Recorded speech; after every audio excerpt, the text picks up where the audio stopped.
السلام علیکم ورحمۃ اللہ وبرکاتہ نحمده ونصلی علی رسولہ الکریم اما بعد فاعوذ باللہ من الشیطان الرجیم بسم اللہ الرحمن الرحیم الصلاة والسلام علیک یا رسول اللہ الصلاة والسلام علیک یا نبی اللہ وعلی آلک واصحابک یا حبیب اللہ صلی اللہ تعالی علیہ وسلم۔ آج انشاءاللہ تبارک و تعالی ام المومنین حضرت خدیجۃ الکبریٰ اور حضرت سیدہ عائشہ رضی اللہ تعالی عنہما کے بعد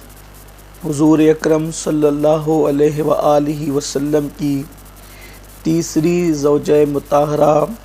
حضرت سیدہ طیبہ طاہرہ سودا رضی اللہ تعالیٰ عنہ کی زندگی پر کچھ معروضات پیش کرنے کی سعادت حاصل کی جائے گی۔ حضرت سودا رضی اللہ تعالیٰ عنہ کے متعلق یہ آیا ہے کہ حضرت سیدہ خدیجۃ الکبریٰ کے وصال کے بعد سب سے پہلے جو خاتون حضور اکرم صلی اللہ علیہ وآلہ وسلم کے حرم محترم میں آئیں وہ حضرت سیدہ سودا رضی اللہ تعالیٰ عنہ کی ذات ہے۔ بعض مورخین نے اس سے اختلاف بھی کیا ہے، بعض نے یہ کہا ہے کہ پہلے حضرت عائشہ صدیقہ سے نکاح ہوا اور اس کے بعد پھر حضرت سودا سے، لیکن بہرحال نکاح کے متعلق پہلے کس سے ہوا دونوں میں اس میں اختلاف ہے، لیکن دونوں میں پہلے جو حضور اکرم صلی اللہ علیہ وآلہ وسلم کے حرم میں آئیں وہ حضرت سودا رضی اللہ تعالیٰ عنہ ہے۔ یہ حضرت سودا جو ہے یہ خاتون بھی جو ہے حضور اکرم صلی اللہ علیہ وآلہ وسلم سے حضور کے جو 9ویں دادا ہے جناب لوئی بن غالب ان سے جا کر کے حضور اکرم صلی اللہ علیہ وآلہ وسلم کا سلسلہ نسب اور ان کا نسب دونوں مل جاتا ہے، مکے کی تھی اور یہ وہ خاتون ہے جو قدیم الاسلام ہے، یعنی کہ اولین دور میں ان کو اسلام قبول کرنے کا شرف حاصل ہوا۔ ان کے والد کے چچا زاد بھائی تھے جناب سکران، تو انہی کے ساتھ ان کا نکاح ہوا تھا اور حضرت سودا رضی اللہ تعالیٰ عنہ کی ترغیب پر ان کے شوہر جناب سکران نے بھی اسلام قبول کر لیا تھا، اور یہ امہات المومنین میں یہ وہ خاتون ہیں کہ جن کو مدینہ منورہ کی ہجرت سے پہلے جو حبشہ کی طرف ہجرت ہوئی تھی اس ہجرت کا بھی ان کو شرف حاصل ہے، کیونکہ کم و بیش 86 مرد اور 17 عورتیں مکۃ المکرمہ میں جب کفار مکہ کا ظلم اور ان کا جبر بڑھ گیا تو حضور اکرم صلی اللہ علیہ وآلہ وسلم نے بعض مسلمانوں کو حبشہ کی طرف ہجرت کرنے کا حکم دیا، تو جو 86 مرد اور 17 عورتیں جنہوں نے ہجرت کی تھی، جس میں حضرت عثمان غنی رضی اللہ تعالیٰ عنہ بھی تھے، حضرت جعفر طیار بھی تھے، انہی میں حضرت سکران اور جناب سودا یہ میاں بیوی بھی حبشہ کی طرف ہجرت کر گئے۔ لیکن ایک افواہ پھیل گئی حبشہ کے اندر کہ مسلمانوں میں اور کافروں میں اتحاد کی فضا قائم ہو گئی ہے، تو جب وہاں سے یہ لوگ واپس آئے تو یہاں تو ظلم اور جبر اور بڑھ چکا تھا، تو انہیں بڑا دکھ ہوا۔ یہ ایک الگ عنوان ہے ہجرت کا، انشاءاللہ اس کو کسی موقع پر بیان کیا جائے گا۔ تو ام المومنین حضرت سودا رضی اللہ تعالیٰ عنہ بھی اپنے شوہر کے ساتھ واپس آئیں۔ جب وہ مکہ مکرمہ واپس آئیں تو مکے کے حالات بڑے عجیب و غریب ہو چکے تھے۔ حضرت سودا نے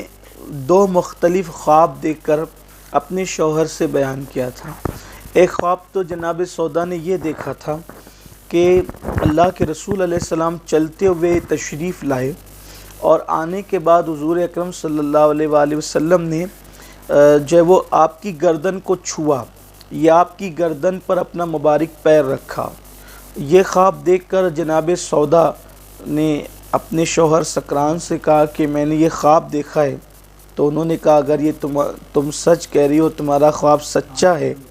تو میرا انتقال ہو جائے گا اور حضور اکرم صلی اللہ علیہ وآلہ وسلم میرے بعد تم سے نکاح کریں گے، یہ اس خواب کی تعبیر ہے۔ عام طور پر جو لوگ جتنے نیک ہوتے ہیں ان کے خواب کی تعبیر بھی اتنی ہی سچی ہوتی ہے،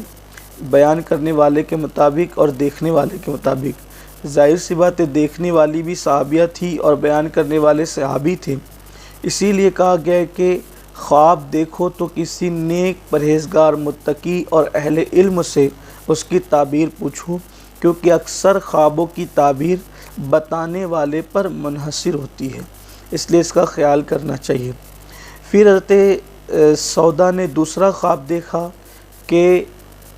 وہ تکیہ لگا کر بیٹھی ہوئی ہے اور اچانک چاند ٹکڑے ہو کر ان کی گود میں گرتا ہے۔ جب یہ خواب انہوں نے اپنے شوہر سے بیان کیا، کہا کہ اگر یہ خواب سچا ہے تو بہت جلد میرا انتقال ہو جائے گا، اور ایسا ہی ہوا۔ اور پھر انہوں نے یہ بھی کہا کہ جب میرا انتقال ہوگا تو پھر حضور اکرم صلی اللہ علیہ وآلہ وسلم کے نکاح میں تمہیں جانے کا شرف حاصل ہوگا۔ اور پھر یہی ہوا کہ جناب سکران اس خواب کے فوراً بعد بیمار ہوئے اور چند ہی دنوں میں آپ کا انتقال ہو گیا۔ اور جب آپ کا انتقال ہوا تو عدت گزری،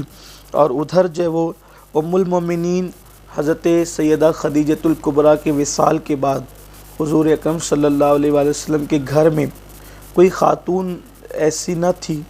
جو آپ کی شہزادیوں کی پرورش کرتی، اس لیے کہ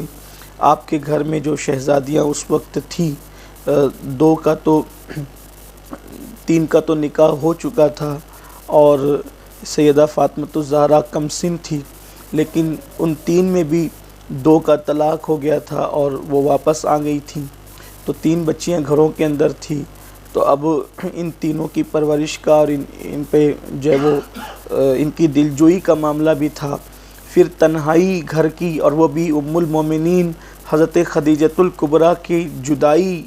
جس پورے سال کو آقا کریم صلی اللہ علیہ وسلم نے عام الحزن کا، غم کا سال قرار دیا۔ مولا کائنات کے والد اور سیدہ خدیجۃ الکبریٰ، ان دونوں کا وصال ایک ہی سال میں ہوا، اور ان دونوں کے وصال کے سال کو حضور علیہ السلام نے غم کا سال قرار دیا۔ تو چونکہ ایسی مشفق و مہربان اہلیہ بھی دنیا سے چلی گئی، جس چچا کا سہارا قدم قدم پر تھا وہ بھی دنیا سے چلے گئے، کچھ غمگین سی افسردگی کی کیفیت تھی۔ ایسے میں حضرت عثمان ابن مظعون رضی اللہ تعالی عنہ کی اہلیہ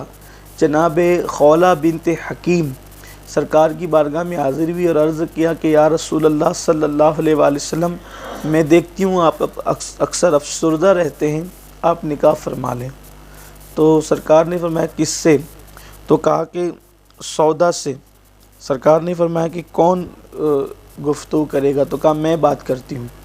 جب یہ حضرت سودا کے پاس گئی، حالانکہ حضرت سودا کی عمر بھی اس وقت تقریباً 50 سال کی تھی، کیونکہ ان کی عمر بھی بڑی تھی، قد اونچا تھا، اور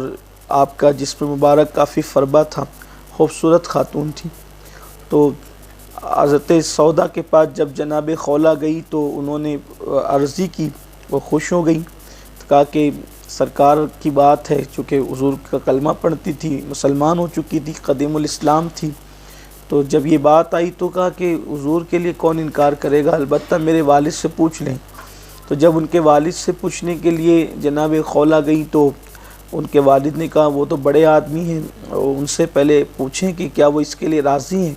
جب بتایا گیا کہ حضور اکرم صلی اللہ علیہ وآلہ وسلم اس کے لیے راضی ہیں، تو سرکار صلی اللہ علیہ وآلہ وسلم کے ساتھ حضرت سودا رضی اللہ تعالیٰ عنہ کا نکاح ہو گیا، اس طرح سے کہ ان کے والد نے کہا کہ محمد عربی کو بلا لاؤ، اور جو ہے وہ 400 مسکال چاندی کے مہر پر جو ہے وہ ان کا نکاح ہو گیا۔ یہ جناب خدیجۃ الکبریٰ کے بعد حضور اکرم صلی اللہ علیہ وسلم کا یہ پہلا نکاح تھا آپ کے وصال کے بعد، اختلاف روایات۔ پھر اس کے بعد چونکہ جناب سودا حضور اکرم صلی اللہ علیہ وسلم کے حرم میں آ گئیں، اور جب حضور اکرم صلی اللہ علیہ وآلہ وسلم کے حرم میں آپ آ گئیں تو اس وقت حضور اکرم صلی اللہ علیہ وآلہ وسلم کی جتنی شہزادیاں تھیں، جناب خدیجۃ الکبریٰ کی بچیاں، سب ان کی اولادیں، سب کی پرورش اور سب کی خدمت کرنے کا شرف جناب سودا کو حاصل ہے۔ اس سے حضرت سودا رضی اللہ تعالیٰ کی شان یہاں پتہ چلتی ہے کہ سیدہ خدیجہ الکبریٰ کے یتیم شہزادیوں کی پرورش جس محبت کے ساتھ کی ہے کہ ماں کا احساس بھی نہیں ہونے دیا اور بہت پیار دیا، بڑی محبت دی، تو جناب سودا کا یہ حصہ ہے۔ اور حضور اکرم صلی اللہ علیہ وآلہ وسلم کا بھی یہ بہت خیال فرماتی تھی، کیونکہ ماں خدیجہ کے بعد حضور افسردہ رہنے لگے تھے، تو یہ کوشش کرتی تھی حضور علیہ السلام کو ہنسانے کی۔ ان کی طبیعت کے اندر بڑی ظرافت تھی،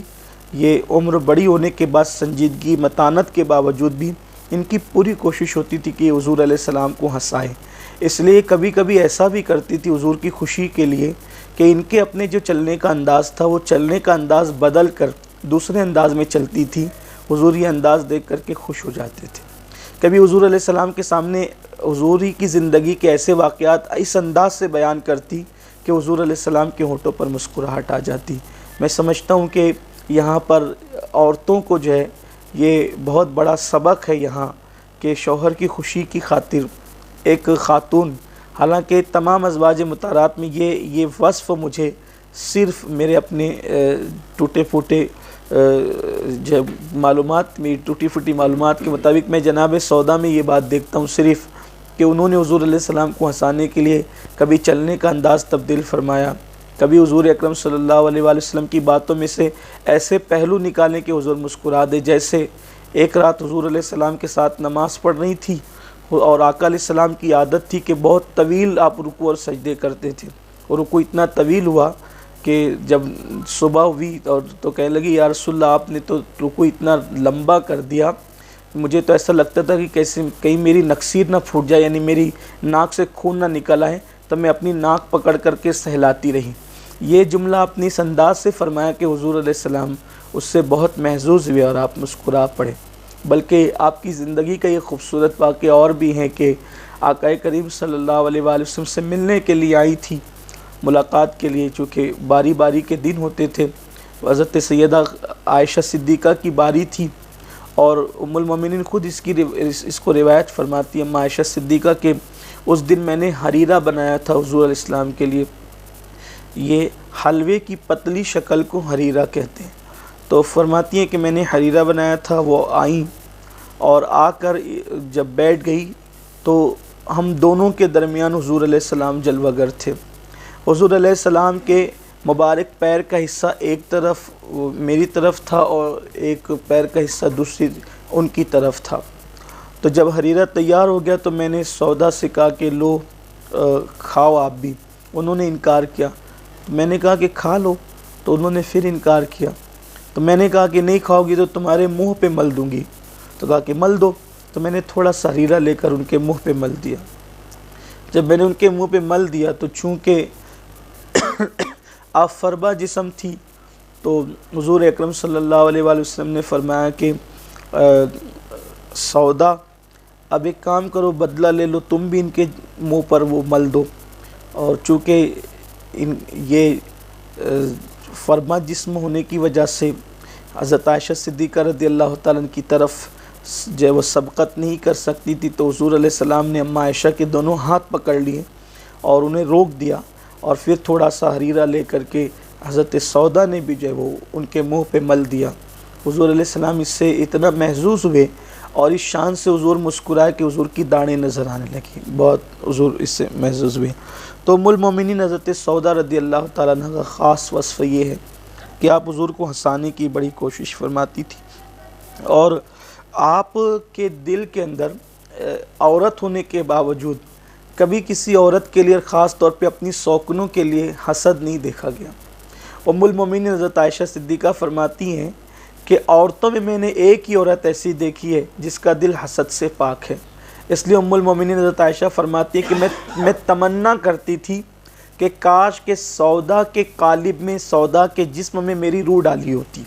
کاش ایسا ہوتا کہ روح میری ہوتی اور جسم ان کا، تو میری روح ان کے جسم میں ڈالی جاتی۔ اور حضرت سودا رضی اللہ تعالیٰ کی عمر چونکہ بڑی تھی اور ان کی عمر چھوٹی تھی اماں عائشہ صدیقہ کی، تو اکثر یہ حضرت سودا ان کی تربیت بھی فرماتی تھی۔ بلکہ اکثر ایسا ہوتا ہے کہ سونکنیں آپس میں لڑتی ہیں، ایک دوسرے کو مس گائیڈ کرتی ہیں، مس مائنڈ کرتی ہے، لیکن یہ حضرت سودا کا خاص وصف ہے، اللہ ان پر رحمتیں فرمائیں۔ یہ بہت یعنی کہ ایک عورتوں کے لیے بڑی اعلیٰ بات ہے اور بہت تربیت کی اور بڑی عبرت کی بات ہے کہ یہ ان کی چھوٹی عمر ہونے کی وجہ سے کہ حضرت عائشہ کی عمر چھوٹی ہیں، ان کو مشورے دیتی تھی، ان کی تربیت فرماتی تھی، ان کو گائیڈ کرتی تھی، بلکہ ان کو ایک بار ایسا محسوس ہوا کہ اللہ کے رسول علیہ السلام میری عمر زیادہ ہیں اور ان کی عمر کم ہے، یہ جوانی میں ہے اور میں بڑھاپے میں پہنچ گئی ہوں، ام المومنین عائشہ صدیقہ جوانی میں تو ان کو ایسا خوف ہوا، ان کو خوف لگا کہ کہیں حضور مجھے طلاق نہ دے دیں، حالانکہ یہ ان کا اپنا خیال تھا۔ آقا کریم کی شہزادیوں کی جس نے پرورش کی، اتنی قربانیاں دیں، اور حضور علیہ السلام بھی ان کو بہت چاہتے تھے، تو حضور ان کو کیوں طلاق دیتے؟ ظاہر سی بات ہے کہ کسی ایک اچھے سوچ کے عام انسان سے بھی یہ توقع عام طور پہ نہیں کی جا سکتی،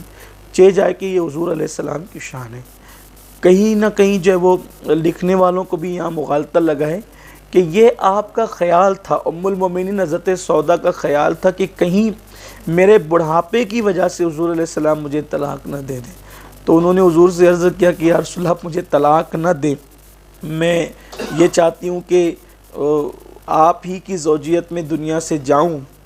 تاکہ قیامت کے دن اور جنت میں بھی آپ کی ازواج میں میرا نام رہے۔ اگر میں یہ چاہتی ہوں کہ مجھے شوہر کی حاجت نہیں ہے، یعنی کہ عام طور پہ جو شوہر کے معاملات ہوتے ہیں مجھے اس کی کوئی حاجت نہیں، میں اپنی باری عائشہ کو سونپتی ہوں۔ حضور اکرم صلی اللہ علیہ وسلم نے قبول فرمایا، لیکن چند دنوں کے بعد سرکار نے فرمایا کہ نہیں، تم اپنی باری واپس لے لو، کیونکہ حضور اکرم صلی اللہ علیہ وسلم کے دل میں ایسا خیال نہ تھا، ظاہر سی بات ہے۔ تو آپ کے اس شبے کی بنیاد پر بعض مورخین نے مغالطے کی بنیاد پہ لکھ دیا کہ حضور ان کو طلاق دینا چاہتے تھے، اور مستشرقین نے اس پہ حوا بنایا، حالانکہ ایسا نہیں تھا، کہ ان کا اپنا ایک خیال تھا کہ بڑھاپے کی وجہ سے ایسا نہ ہو جائے۔ جن کو دیکھنا ہے وہ شروحات اٹھا کر کے دیکھ سکتے ہیں، تو اس سے اس کا ازالہ ہو سکتا ہے۔ ام المومنین حضرت سودا رضی اللہ تعالیٰ عنہ بڑی فیاض تھی، سخاوت بڑی تھی آپ کے اندر۔ آپ کا حال یہ تھا کہ حضور اکرم صلی اللہ علیہ وسلم سے جو اخراجات ملتے تھے اس کے باوجود بھی طائف سے جو چمڑے وغیرہ آتے تھے یہ اس کی دباغت کرتی تھی، گھریلو کام کاج یعنی گھر میں بیٹھ کر کے وہ سب وہ اپنے ہنر کے مطابق کرتی تھی، اور اس سے جتنا کما لیتی تھی وہ سب غریبوں میں تقسیم فرما دیتی تھی، مسکینوں میں تقسیم فرما دیتی تھی۔ ایک دن حضرت فاروق اعظم نے اپنے دور خلافت میں تھیلی بھر کر ان کو درہم بھیجے، تو غلام نے آ کر کہا کہ یہ آپ کے لیے بھیجا۔ فاروق اعظم نے تو کہا کیا ہے اس میں؟ کہا درہم ہے۔ تو کہا تھیلی میں تو کھجوریں دی جاتی ہے، درہم بھی جو ہے وہ تھیلیوں میں آنے لگے آج کل، یعنی اتنی بڑی تعداد تھی تو آپ کو تعجب ہوئی نا۔ تو آپ نے کہا کہ ہاں یہ درہم ہے، تو اسی دن جو ہے وہ آپ نے مدینہ منورہ کے غریبوں میں اس کو جو ہے وہ تقسیم فرما دیا، حضرت سیدہ سودا رضی اللہ تعالیٰ عنہ نے۔ حضور اکرم صلی اللہ علیہ وآلہ وسلم کے بعد آپ نے جو ہے وہ کوئی حج نہیں کیا، کیونکہ اللہ کے رسول صلی اللہ علیہ وآلہ وسلم نے حجۃ الوداع کے موقع پر اپنی ازواج سے فرما دیا تھا کہ اب اس کے بعد جو ہے وہ تمہیں اپنے گھروں میں رہنا ہے، اور قرآن کی بھی آیت ہے وَقَرْنَ فِي بُيُوتِكُنَّ سورۃ الاحزاب کے اندر۔ تو اللہ کے حبیب نے یہ فرمایا تھا کہ اب تمہیں اپنے گھروں کے اندر رہنا ہے۔ تو ان دو ازواج مطہرات نے اس پر اتنا سختی سے عمل کیا، حضرت زینب اور حضرت سودا نے، کہ یہ پھر کبھی اپنے گھر سے باہر کبھی نہیں نکلی۔ دوسری ازواج مطہرات حج اور عمرہ کے لیے جاتی تھی، اور وہ یہ کہتی تھی کہ گھر میں رہنے کا مطلب حضور کا یہ نہیں تھا کہ گھر سے ہی نہ نکلنا، بلکہ مطلب یہ تھا کہ حج اور عمرہ کے لیے نکل سکتی ہیں، یہ اجازت تھی۔ لیکن حضرت ام المومنین حضرت سودا کے پاس مدینہ منورہ کے کچھ لوگ آئیں، اور آنے کے بعد انہوں نے عرض کیا کہ ام المومنین آپ ایک کام کریں کہ آپ نے جو ہے وہ ہمارے ساتھ عمرہ کے لیے چلنا ہے تاکہ آپ کی برکت ہمیں نصیب ہو جائیں۔ تو فرمایا کہ میں حج بھی کر چکی ہوں اور میں عمرہ بھی کر چکی ہوں، اور اللہ کے رسول نے ہم سے کہا تھا کہ گھر میں رہنا اس لیے اب نفلی حج اور نفلی عمرہ سے بہتر ہمارے لیے ہے کہ ہم گھر ہی میں رہیں، اور حضور اکرم صلی اللہ علیہ وآلہ وسلم کے بعد ایسی گھر میں رہیں کہ ان کا جنازہ ہی پھر نکالا گیا۔ اور 22 ہجری میں سیدنا فاروق اعظم رضی اللہ تعالیٰ عنہ کے دور خلافت میں حضرت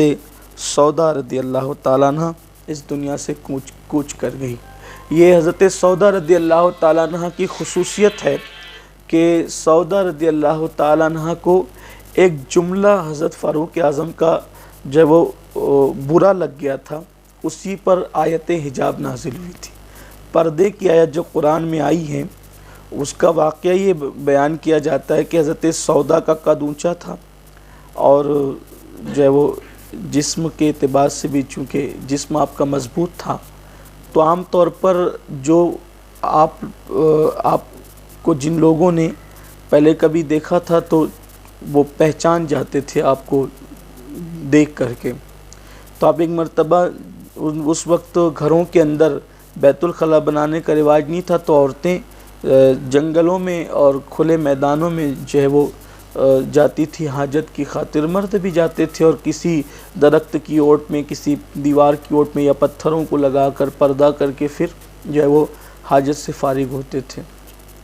تو ام المومنین جب رفع حاجت سے واپس آ رہی تھی تو فاروق اعظم نے ان کو دیکھ کے کہا کہ آپ سودا ہیں نا، میں نے آپ کو پہچان لیا، یعنی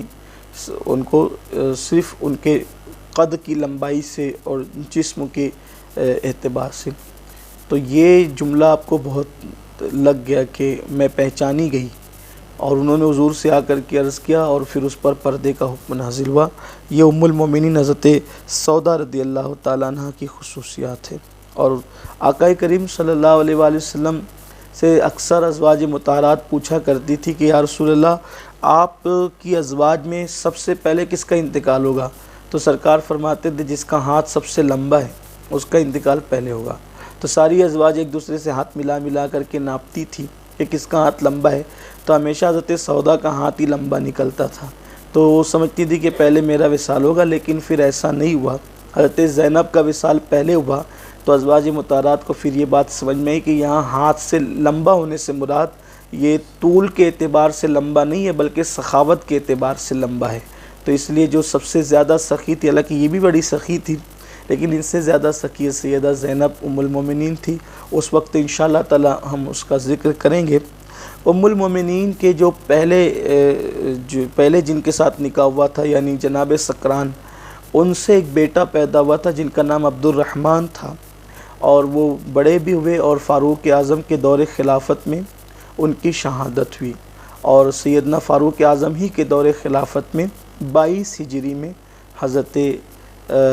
سودا رضی اللہ تعالیٰ کا وصال ہوا۔ جب حضرت سودا کا وصال ہوا تو فاروق اعظم کو پھر یہ خیال رہا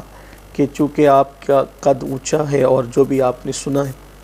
تو جنازہ رات کے وقت اٹھایا جائے تاکہ کسی کی نظر آپ کے جو ہے وہ وجود ناز پہ نہ پڑے۔ تو جناب اسماء بنت امیس رضی اللہ تعالیٰ عنہ نے جس طرح کا جنازہ سیدہ فاطمہ کے لیے تیار کیا تھا، ایسے ہی جنازہ حضرت سودا کے لیے بھی تیار کیا، ڈولی بنائی تاکہ جو ہے وہ جسم اقدس پر لوگوں کی نظر نہ پڑے، ورنہ مدینہ منورہ میں وہ رواج تھا، آپ کو پتہ ہوگا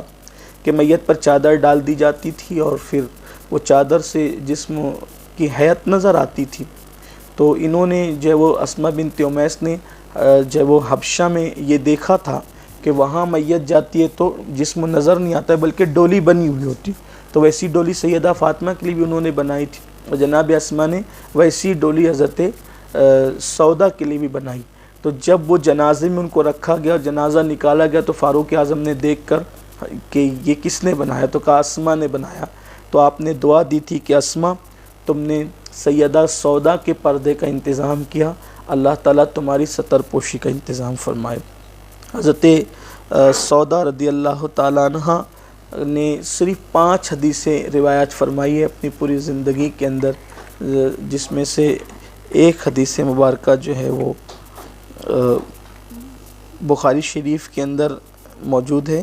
اور باقی کے 4 دیگر کتب احادیث کے اندر موجود ہے، اور حضور اکرم صلی اللہ علیہ وسلم کی یہ زوجہ اور ہم سب کی امی جان ام المومنین حضرت سیدہ سودا رضی اللہ تعالیٰ عنہ کی زندگی کے کچھ مختصر سے واقعات تھے جو میں نے آپ کی خدمت میں پیش کر دیا۔ اللہ تبارک و تعالیٰ ہم کو ان تمام امہات المومنین کی خیرات نصیب فرمائے۔ بڑی شان والی یہ خواتین ہیں، اس لیے کہ ہمارے آقا صلی اللہ علیہ وآلہ وسلم کے نکاح میں تھیں اور ہماری مائیں ہیں، اور ان کو کہا گیا کہ یہ عام عورتوں کی طرح نہیں ہے، ان کی زندگی بڑی خوبصورت ہے۔ جس نے حضور اکرم صلی اللہ علیہ وآلہ وسلم کو ایک نظر دیکھا ہے، اس کی شان اور اس کی طرح کوئی نہیں ہو سکتا ہے۔ یہ وہ لوگ ہیں جن کے گھر میں حضور رہے، جن کے ساتھ بیٹھے، جن کے بستروں پر حضور نے قدم رنجہ فرمایا، اور یہ حضور علیہ السلام کی رازدار رہیں۔ یہ وہ خواتین ہیں کہ ان کی زندگی کے گوشے ہمارے لیے بڑے قیمتی ہے۔ ممکن ہے آپ کے ذہن میں یہ بھی بات اس وقت آتی ہوگی کہ اس وقت حالات ایسے چل رہے ہیں اور آپ امہات المومنین کا درس لے کر کے بیٹھ گئے۔ یاد رکھیے کہ ان حالات پر ہم پہلے تقریریں کر چکے ہیں اور ان عنوانات پر گفتگو ہو چکی ہے۔ اب چونکہ ایک ہی عنوان کو تو بار بار ہم ریپیٹ نہیں کر سکتے نا، تو پھر یہ معلوماتی عنوانات جو امہات المومنین کے حوالے سے ہیں، تو ہم یہ چاہتے ہیں کہ ان مقدس ہستیوں کے بارے میں بھی ہمیں معلوم ہو، تاکہ ہم حضور اکرم صلی اللہ علیہ وآلہ وسلم سے مزید قریب ہو سکیں اور ان کی برکتیں حاصل کر سکیں۔ میں سمجھتا ہوں کہ شاید ام المومنین حضرت سودا کا بہت سے لوگوں کو نام بھی نہیں پتہ ہوگا، انہوں نے پہلی مرتبہ حضرت سودا کا نام سنا ہوگا، ان کی زندگی کے کچھ گوشے پہلی مرتبہ سنے ہوں گے۔ اور یہ وہ عظیم ہستیاں ہیں کہ جن کی برکتوں سے دعائیں مقبول ہوتی ہیں، دعائیں قبول ہوتی ہیں۔ یہ وہ شان والی ہستیاں ہیں۔ اللہ تبارک و تعالیٰ ان کے صدقے ہم سب کو تمام مصیبتوں سے، بلاؤں سے محفوظ رکھے اور نجات عطا فرمائیں، اور بالخصوص جو وبا اس وقت کرونا وائرس کے نام سے پوری دنیا میں چل رہی ہے، اللہ تعالیٰ جلد سے جلد اس کا خاتمہ فرما دیں، اور اللہ تبارک و تعالیٰ ہمارے شہر مالیگاؤں کی بھی حفاظت فرمائیں، ہمارے ملک ہندوستان کی بھی حفاظت فرمائیں، اور ہر سرخ و سفید و سیاہ جتنے بھی اللہ کے جو بھی بندے ہیں روئے زمین پر، اللہ تعالیٰ انس، جانور، جن سب کی حفاظت فرمائیں، اور اللہ تبارک و تعالیٰ سب پر اپنی رحمت کی چادر ڈال دیں۔ اللہ تعالیٰ ہم سب سے راضی ہو جائے۔ گفتگو کے درمیان اگر کوئی غلطی ہو، اللہ اپنے حبیب صلی اللہ علیہ وآلہ وسلم کے صدقہ و طفیل معاف فرمائیں۔ استغفر اللہ ربی من کل ذنب واتوب الیہ۔ السلام علیکم ورحمۃ اللہ وبرکاتہ۔ رسالت کے پروانوں، ہر سنیچر کو بعد نماز عشاء سنی دعوت اسلامی کے عالمی مرکز اسماعیل حبیب مسجد میں سنی اجتماع ہوتا ہے۔ آپ حضرات پابندی کے ساتھ اس میں شرکت فرمائیں۔ سنی دعوت اسلامی کی ویب سائٹ sunnidawatIslami.net پر وزٹ کریں اور بہت ساری دینی معلومات حاصل کریں۔